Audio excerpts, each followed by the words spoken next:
平安，欢迎收听迦南之声，我是刘应叶牧师。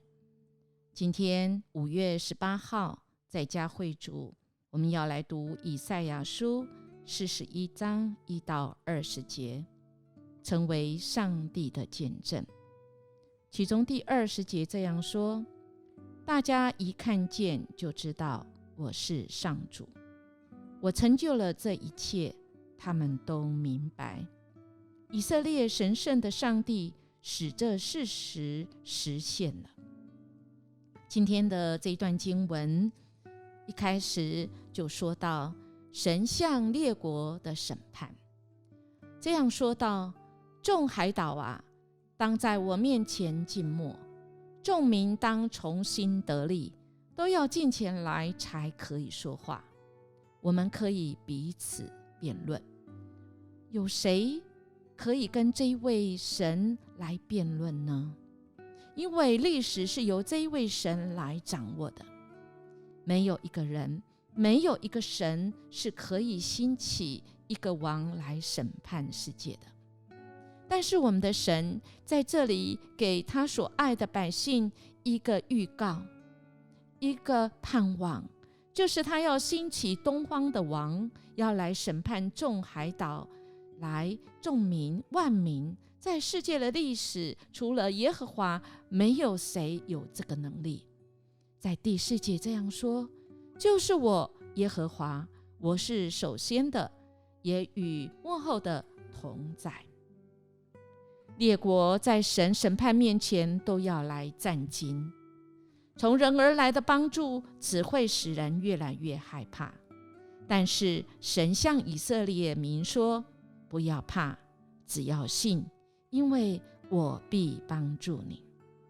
亲爱弟兄姐妹，我们的神再一次在这个世代，在这个多变化许多的苦难的时候，这个时候我们的神再次说：唯有依靠神，他要来帮助我们。什么原因呢？因为接下来第9节到20节，神这样说：以色列是神所拣选的，他有3个应许，也就是神也告诉今天的我们，他有3个应许。因为帮助我们的绝对不会是人，不是偶像，而是这一位爱我们、创造我们大能的这一位上帝。他给我们怎么样的应许呢？第一个应许是以色列是神所拣选的。第二，我们要成为快尺打量的新器具。第三，寻求神的必蒙应允。亲爱弟兄姐妹，我们的神在很早以前，在旧约的时代，在以赛亚的时候，就已经向以色列来发出安慰，也向今天的我们来发出安慰。因为耶和华要审判列国，却要帮助他所拣选的以色列，也就是来帮助我们。我们是神的选民，而他要使我们成为怎样的器具呢？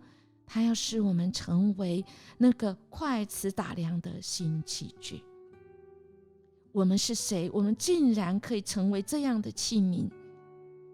我们不就是那14节所说的：你是从雅各，从事死亡，等同跟死亡一样。我们在神的面前真的什么都不是，像死人一样，死掉的人，因为我们有一天要死，可是神却帮助我们。我们本来什么都不是，神却要我们成为快尺打量的新器具。所以我们还有什么惧怕的？我们唯有跟随神。我们要传福音的时候，我们没有抵挡，那些偶像邪灵无法抵挡我们。我们只要寻求神。在17到20节说，寻求神的必蒙应允。我们要像树一样被神来栽种，被神来建立。感谢主，神今天有新的事、新的应许、新的力量、新的盼望对我们说话，我们听见了吗？我们就来领受吧。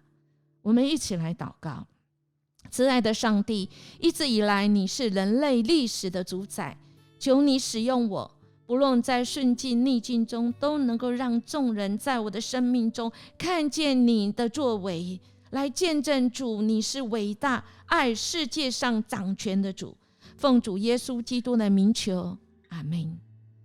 愿我们今天来向神求告，也求神继续对我们说话，知道我们的一切都是出自于神。愿他的谋略，愿他的智慧与我们同在。